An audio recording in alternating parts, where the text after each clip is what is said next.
I wish I had learned this truth many years ago. Be thankful for the days, good and bad. All right, welcome to another episode of Warrior versus Zombie. And as always, we have a interesting guest. And the good news is for you, I've got a guest I've already introduced to you before back in episode 20. So if you didn't hear that episode, I encourage you after hearing this to go back and hear a little bit more of Carl Flowers' story. But we're going to revisit with Carl, and you'll understand why as we get into this. But let me remind you, for those that haven't joined Warrior versus Zombie before, that success is a journey.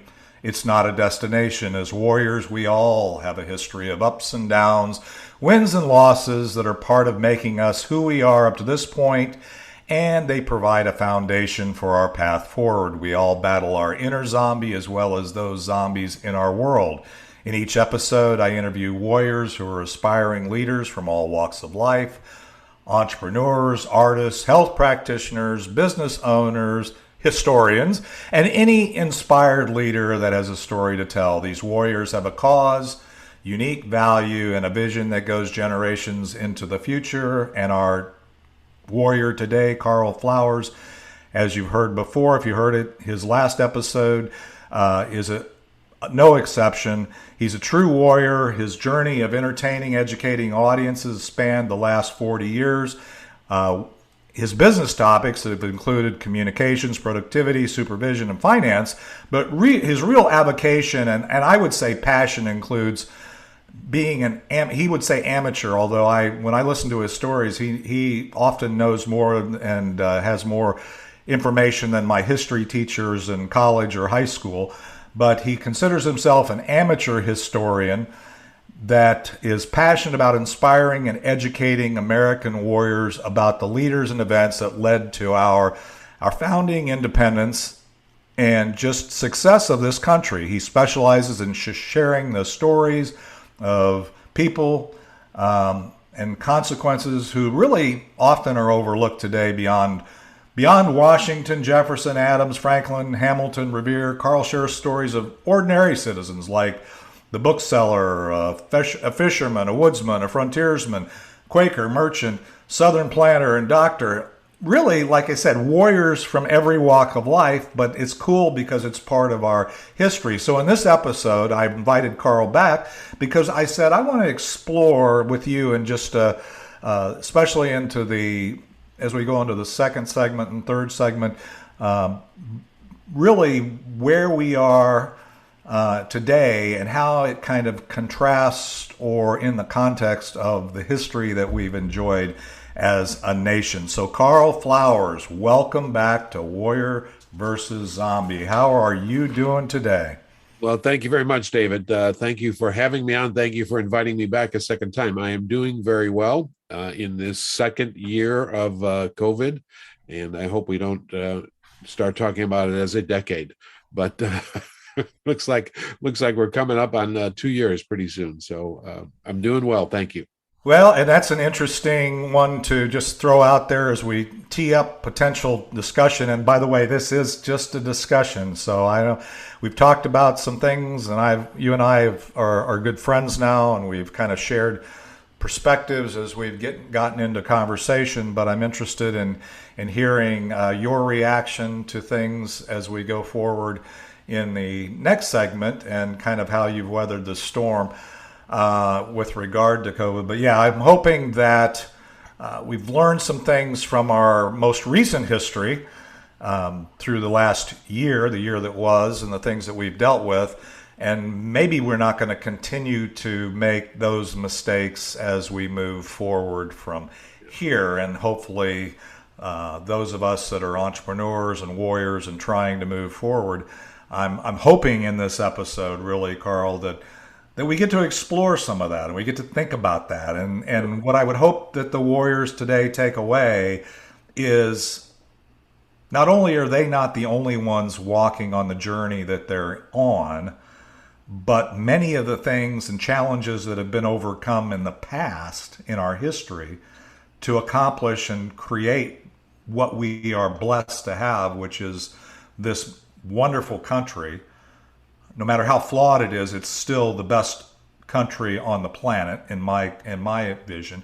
So I'm hoping that we get a chance to explore a little bit, and you can teach me a little bit of something, and the warriors that are listening here, a little bit of something about what our founding fathers, and even the people that maybe are less known, that the warriors that aren't in the headlines, which is kind of like this podcast. We really are featuring warriors that maybe don't show up in the news or maybe aren't interviewed on mainstream media, but are on the journey and doing that. So how have you weathered the storm? Well, let's do this. I'm going to take a really quick break. I know that was kind of a long introduction, but I want to make sure we have enough time for our conversation. So we're going to take a real quick break for those in the audio audience, and hear a little bit of Ricky Jean Wright, and come back. And then I'm going to talk to you about kind of like, you mentioned the COVID in the last year, and that's episode 20, that was 23 episodes ago, is almost getting on close to a year ago,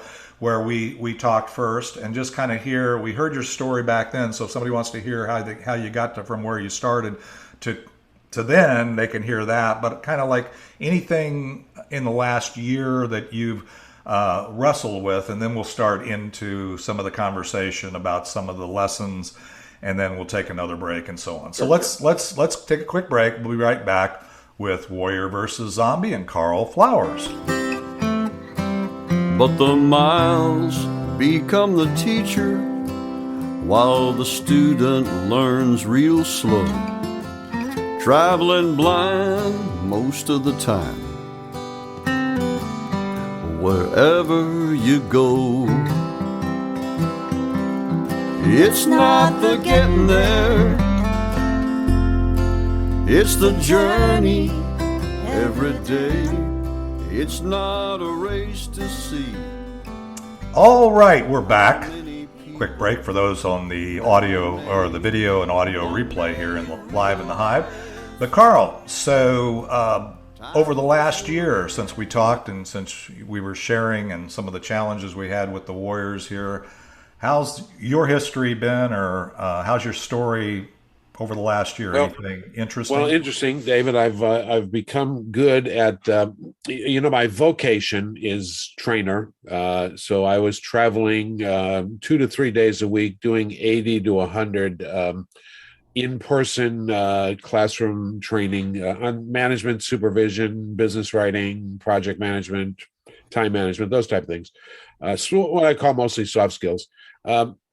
When COVID shut all that down, the companies I represent, we jumped into online training.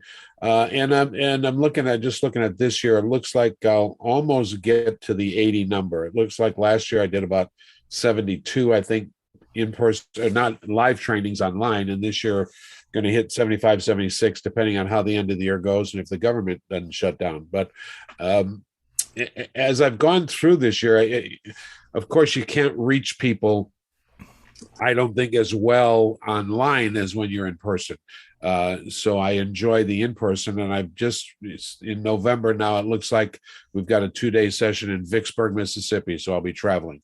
But as I've looked at this, all the things that have happened in the last 2 years, watching how people respond and focus on my avocation, as you call it, my passion, history, we don't learn from history. In all my management classes, I always tell people, you have to allow people to make mistakes. You have to learn from your mistakes and move forward. And hopefully when you go through training, you can learn from other people's mistakes so you don't make as many mistakes. Yet what I watch us doing in the public sector, in the public eye, is we continue to double down on failure. We continue to ignore successes or failures in the past and either repeat the same poor behaviors or fail to repeat the good behaviors. Look, we dealt with, in the Revolutionary War, Washington had everybody get vaccinated for smallpox. And in fact, the British Army had plans and were attempting to infect the American Continental Army with blankets that were ridden with smallpox germs.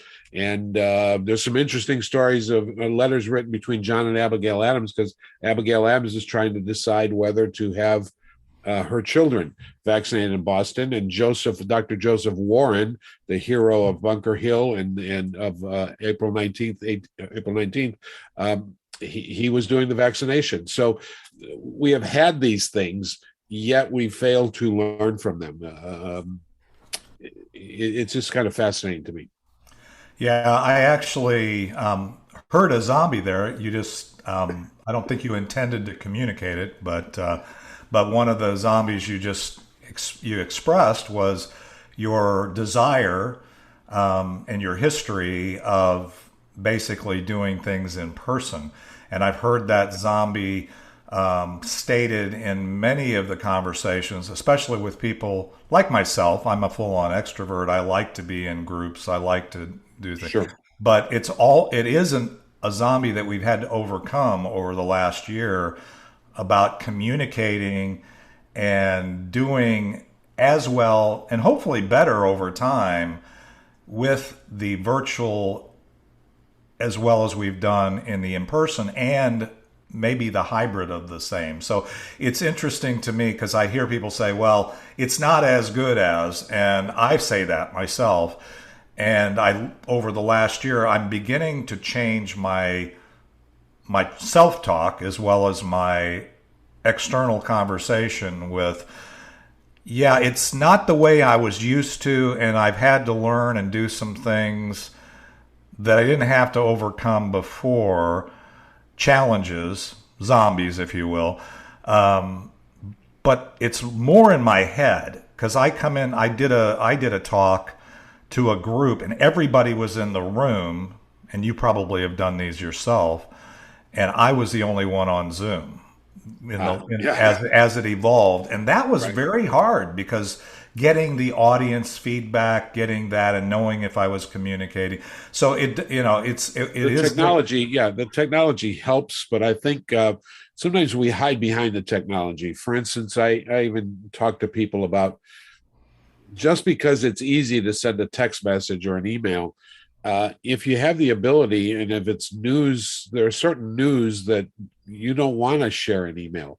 I can hide behind it. I got to tell David something. It's not good news for him. I'll just shoot him a text. No, I'd rather get on the phone at least, and you can hear my tone of voice or look you in the eye, even though it's not quite the same on video as it is being person to person. So I hope we don't, as a human race, avoid. We are social beings, and so I hope we learn to socialize and not turn the cameras off, or not just do it through text. There are better ways to do it.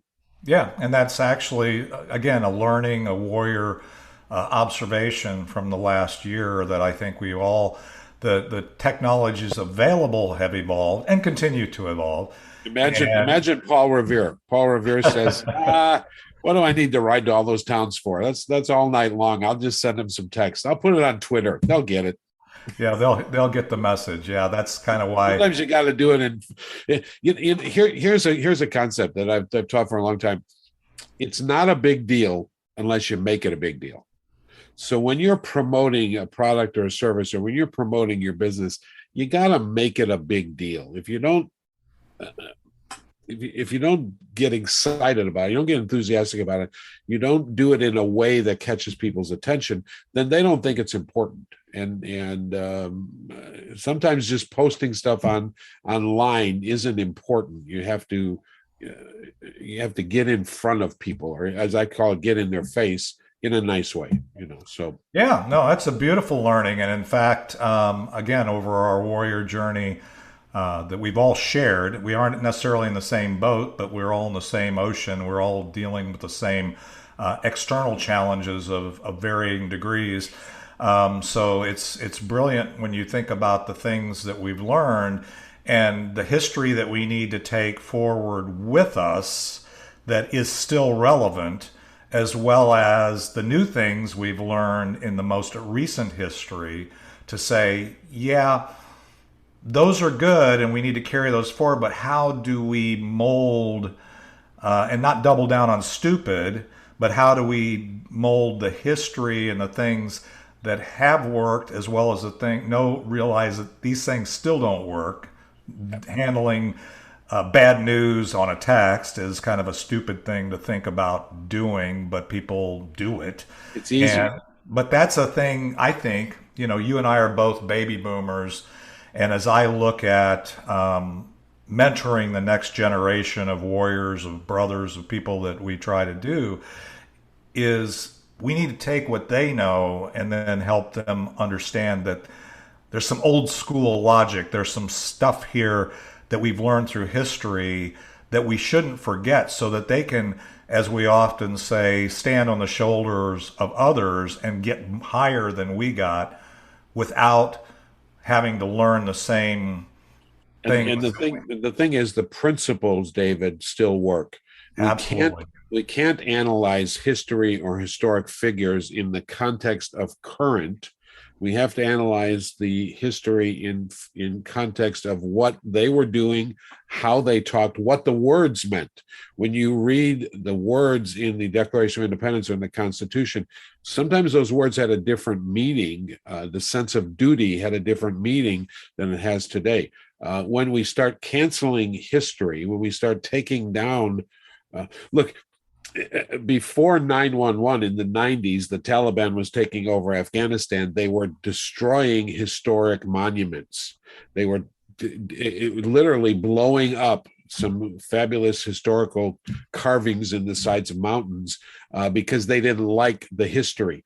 I understand that, but you can't take that history in terms of this current. We're doing the same thing now. We're tearing down statues. And it's not about whether that person was a good or bad person. In the context of what he was doing, maybe it was still a man of character.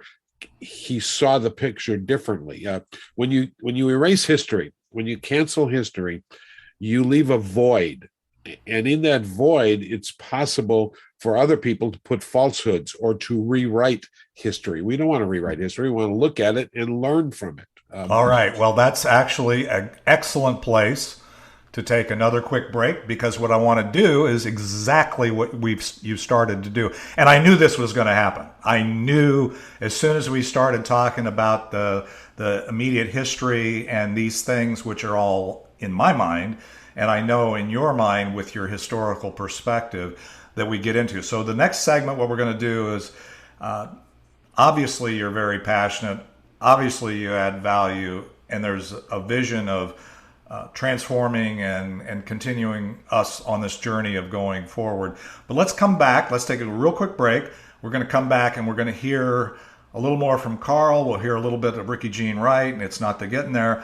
And what I want to explore is some of the things that you just started to touch on with a little more historical context, if you will, where you can share maybe some of the learnings about what we're doing, so that when warriors listen to this, we can't just ignore it as entrepreneurs. I know this is a business warrior focused type of podcast, but the important thing is all these things are going around us, and the zombie mind can be activated by that and get in the way of our warrior journey if we're not careful. So I want to take a quick break, come back with Carl, and we're going to explore some of these things. We won't get into all of them. We may have to have another episode in the not too distant future to kind of explore some of the other things, or there may be other things for us to deal with.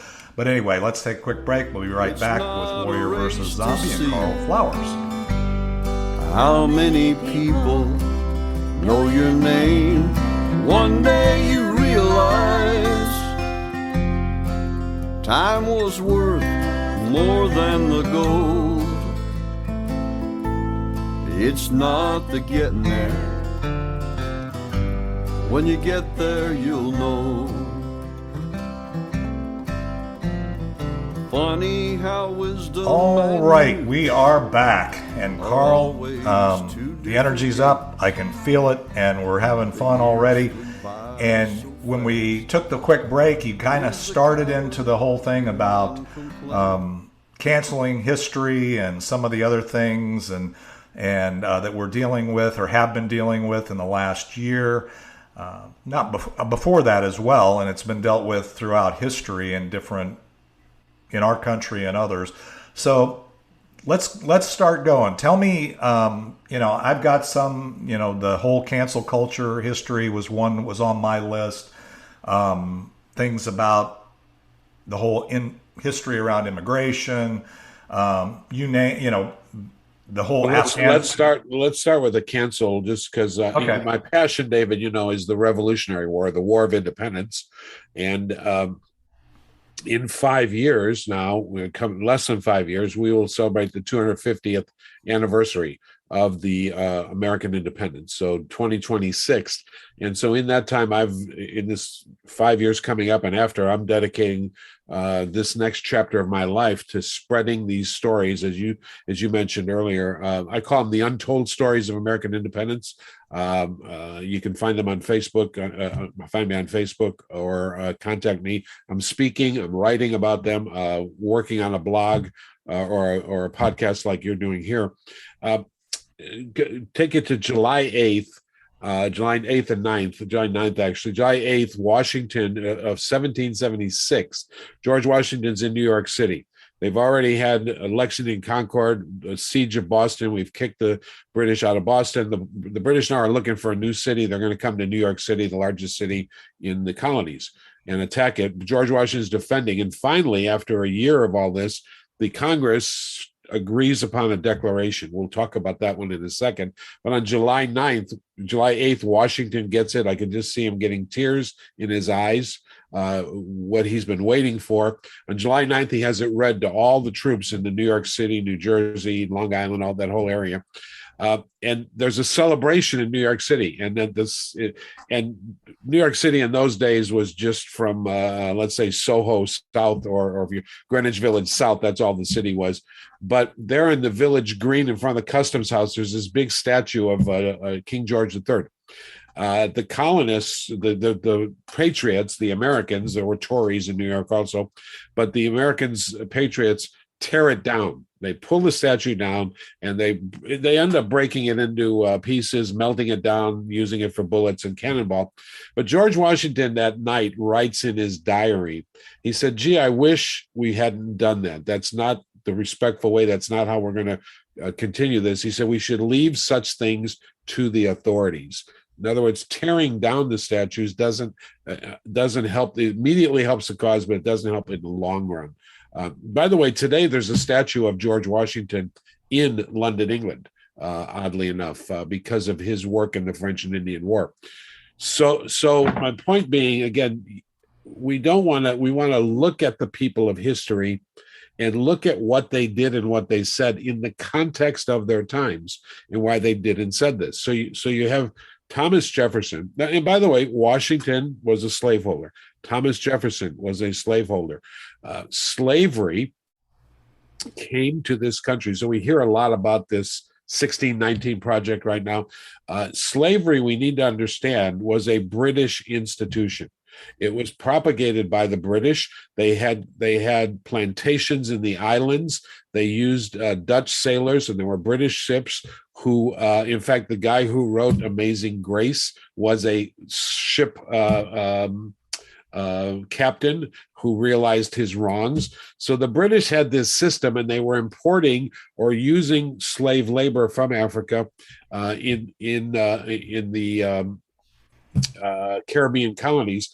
There were two colonies founded on the North American continent. There was Plymouth in Massachusetts, and there was Jamestown. 1619 Project has crafted this story, this narrative, that they brought slaves to Jamestown. By the way, there's no slaves in Plymouth Rock, the Pilgrims. Secondly, the slaves arrived a year or two later on some Dutch ships, and the colonists bought the slaves. But the people of America, the people of the founders, knew it was a British institution. When Jefferson wrote the Declaration of Independence, there are 27 grievances, things they didn't like about the king. They were all against the king. They used him as the focal point, and these grievances included we don't get to elect our own officials, we don't get to pass our own laws, we don't get to choose our judges. They're putting soldiers in our house. We can't trade with other countries. So but there was one grievance. There's a 28th grievance that people don't talk about today because it didn't get through the First Continental Congress. And this is the grievance. Thomas Jefferson said the king, he goes through, he has done this, he has done this, he has done this. The king has waged a cruel war against human nature itself, violating its most sacred rights of life and liberty in the persons of a distant people. He's talking about slaves, people who never offended him. And the king has determined to keep open a market where men should be bought and sold. So he put right in the Declaration of Independence, this is one of the things we have against the king. Now, the problem was you couldn't get the Declaration signed by Georgia, South Carolina, and North Carolina. And the colonists, the founders reconciled. They said, we first have to have a country. So when you read their writings, and I could go into much more detail, when you read all their writings, they all wanted to end slavery. They just didn't know how. And they first had to establish a country. It took another 87 years to end slavery with the advent of the Civil War. But to say that we were founded or we were created as a slaveholding country, no. In fact, today, there are 80 some countries around the world that still support slavery, still do not declaim slavery. The slave trade is alive and active around the world, yet we refuse to acknowledge that. We tend to blame. Look, if this was a slavery racist country, why are all these people trying to come here? It doesn't make sense. It doesn't hold up to logic. Well, and that's fascinating, and for sure, anybody listening to this podcast will know there's a whole lot more you could share on that subject and background. But my takeaway from what you're saying here is we all have to recognize what you said in the beginning of this, which is we have to look at all of these things that we find either desirable or undesirable in a historical context going back to the time that it was. And unfortunately, people who want to recraft, not only cancel, but rewrite history, come in and they prey on even warriors who are ignorantly unaware of the history, and therefore those kind of malevolent intent individuals, some of which are intentional, some of which are naive or uninformed, are doing things in today's context that that are taking us down a path that we never went down, or taking us in a place where we can't learn. So let me ask you, before, I don't want to dwell on that. I want to hit a couple of other things, and we will, like I said, I'm certain now, just with this, we'll probably need to come back for some more episodes to talk about. One that's really very much on my mind, and it's kind of a combination. You mentioned immigration, you mentioned our borders, but also the one about pullout of Afghanistan. And there is recent history going back to 9/11, and then the overlap and the things that we should be learning historically, even in history that I've participated in, but also history of our nation. What's your thoughts on all of that, the borders, from a historical perspective? Well, thanks for asking that question. I am an immigrant stock. My grandparents came through Ellis Island in the early 1900s, 1906 and 1907, I believe. I've toured Ellis Island, and I've seen the quarantine room there, the quarantine island. There's a separate little island attached to Ellis Island, where when you got tested for diseases, if you didn't pass muster, you either got put on a ship and sent back, or you went into quarantine. So we're all pro-immigration. I don't know anyone that hates immigration. We know we're an immigration country, but we confuse in the media immigration and security. We need to keep our country safe, and we do that by by testing, by allowing certain people in. We have very liberal immigration policies. As we deal with countries around the world, to get back to your other question about Afghanistan, we need to realize that through history, you can go back to the first conflict between Americans and the Muslims was in the late 1790s and the early 1800s between the administrations of John Adams and Thomas Jefferson. And the Barbary pirates, the Muslims in North Africa, were raiding ships. Most of the countries in Africa were paying off the pirates. They would pay tribute to the pirates and they would leave their ships alone. John Adams wanted to pay off the pirates. Thomas Jefferson said no. In fact, in Thomas Jefferson's administration, we built 6 ships. One of them was the USS Constellation. Another one was the USS Constitution, which became Old Ironsides in the War of 1812. Those ships were built to protect American shipping in the Mediterranean against the pirates. And that's the first recorded conflict of our country in that battle. When Teddy Roosevelt's famous saying, "You need to speak softly and carry a big stick." Yes, we should negotiate. Yes, we should do everything diplomatically possible to avoid bloodshed, but you have to back up your diplomacy with force, with might. We have an armed services, military presence in our country to defend our country. And the first thing the Constitution says is the government is supposed to protect the country. So when you look at the situation in Afghanistan, and now just in the last couple of days, we hear all the generals and head of defense, Department of Defense, saying that they believed we should leave 2,500 to 3,500 people in Afghanistan. Why? Because we fight the terrorists there rather than here. So now we have no way of telling. Now, whether it's a good decision or not, I don't want to rehash it. It's done. It's a done deal. We're now going to live with the consequences and we'll figure something else out. Point being, you not only have to talk tough to people, you have to back up your talk with power.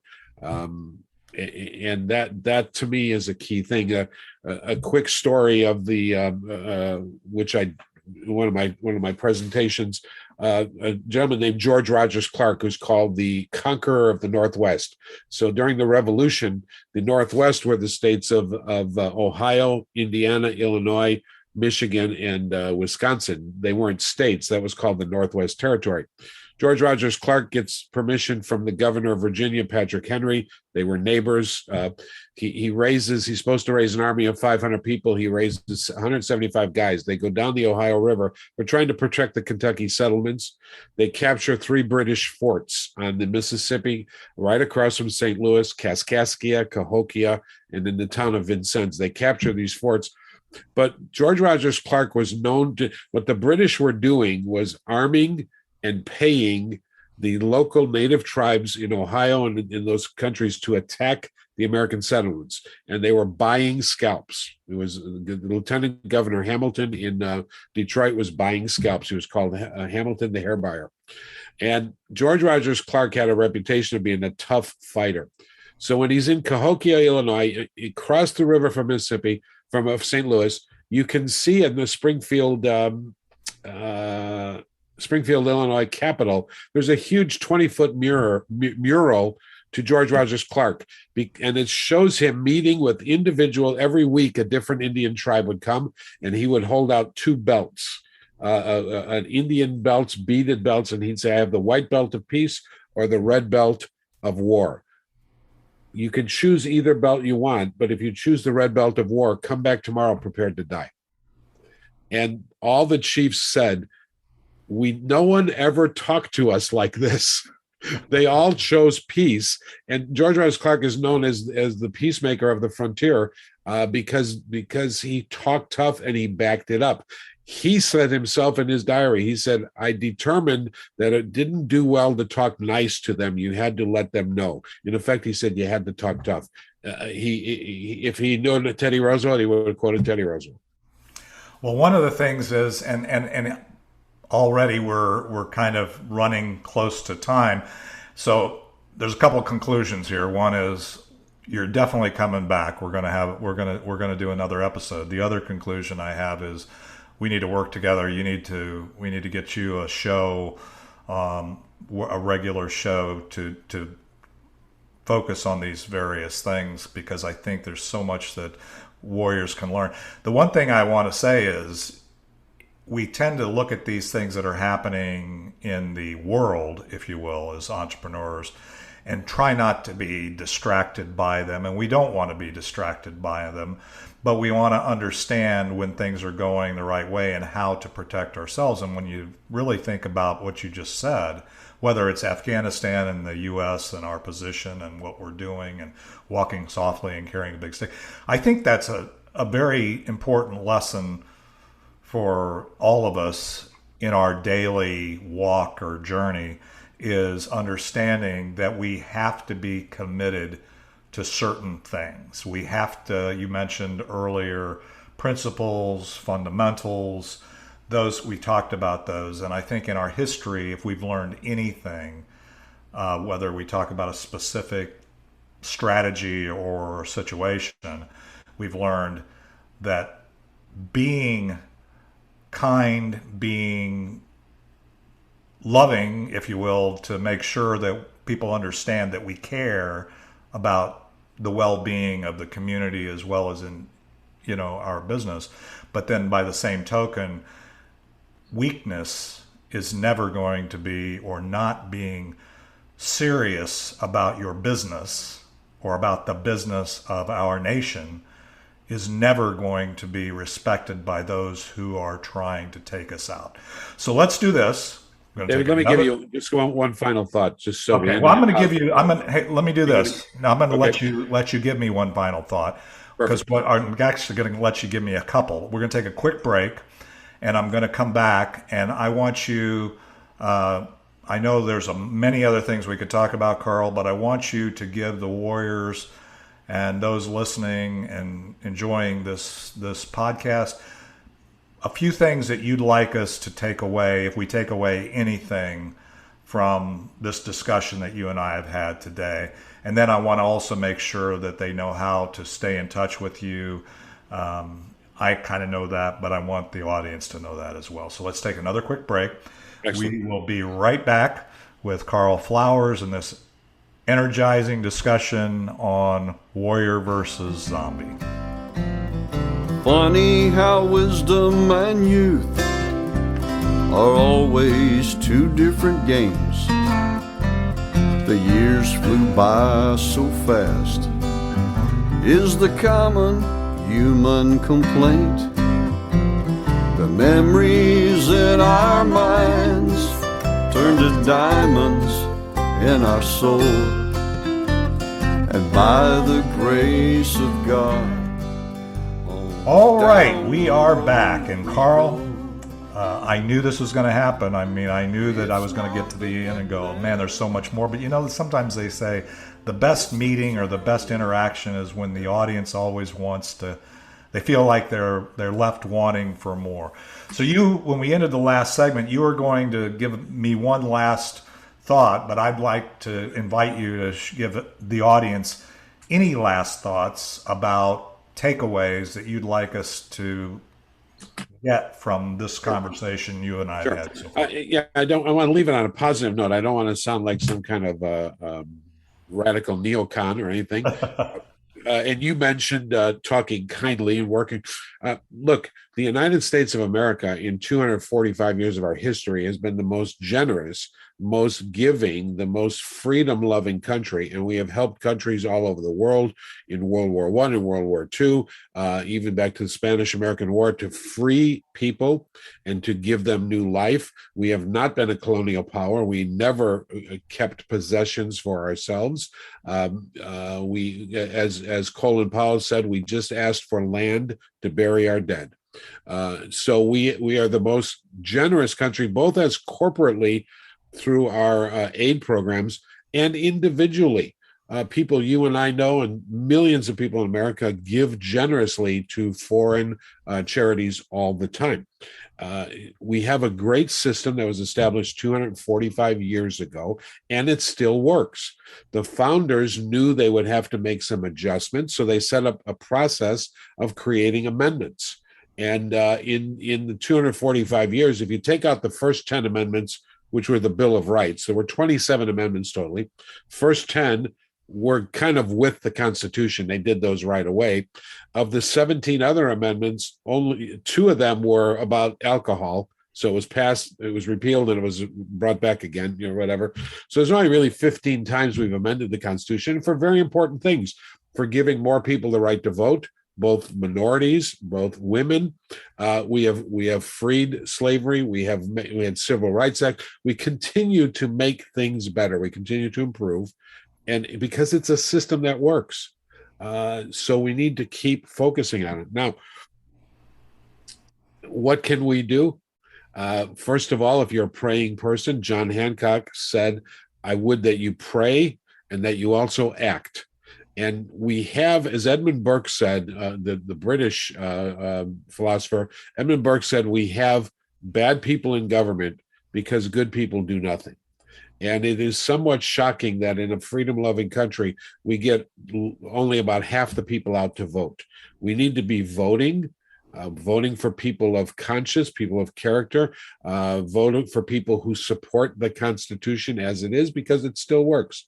And we need to get involved. And the way you get involved is local government. Attend school board meetings. Attend your local Frisco, McKinney, Little Elm, or wherever you live. Attend your town councils. Learn about local government and be active in those things. And we'll have another 250 years for later generations, our children and our grandchildren, to enjoy the freedoms and liberties that occurred no place else in the world but here. We were the first to create this system, and it's still working. So I want to keep it there. Well, I love that, Carl, and I love that perspective and those takeaways. And let me take that right into a lot of people, a lot of entrepreneurs. I talk about small business owners. There's so many things happening on a corporate, as you call it, or a business or a country level.